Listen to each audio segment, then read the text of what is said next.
क्या तुम अपने दोस्तों को भी नहीं बताओगी कि हुआ क्या है? बहुत बुरा हुआ है। हमें नहीं बताओगी क्या?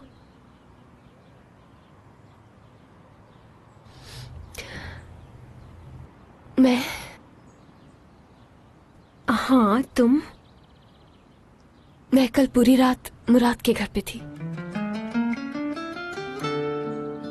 तो नया क्या है इसमें? ये तो हमें पता है। सच बताओ, हमें घबराहट हो रही है, कुछ गलत तो नहीं हो गया?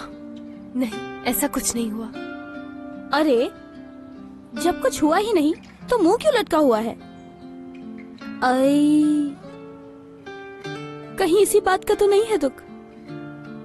एपिक। समझ गई यार, खामोश हो गई। मसला ये है एपिक कि मुझे कुछ याद नहीं कि कल रात क्या हुआ था मेरे साथ। उसके कहने पर मैंने थोड़ी ड्रिंक ले ली थी।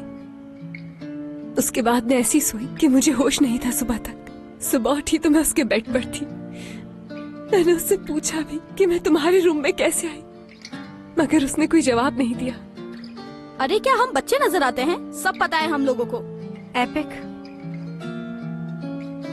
एक बात बताओ कि इस सारे सिलसिले में तुमने मुराद से बात की थी? तो उसने क्या बताया तुम्हें? हमें बताओ ना हयात। मैं वहां से फौरन निकल आई, मेरी बात नहीं हुई उससे। ऐसा तुम्हें नहीं करना चाहिए था, उससे पूछती तो सही।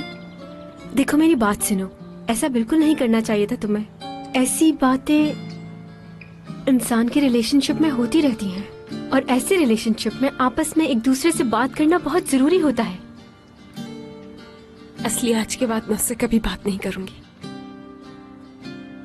अरे हयात, तुम ऐसा क्यों कह रही हो? देखो, हो सकता है ये सब कुछ सिर्फ एक मिसअंडरस्टैंडिंग हो। सब कुछ ठीक हो जाएगा। दीदम आई थी वहां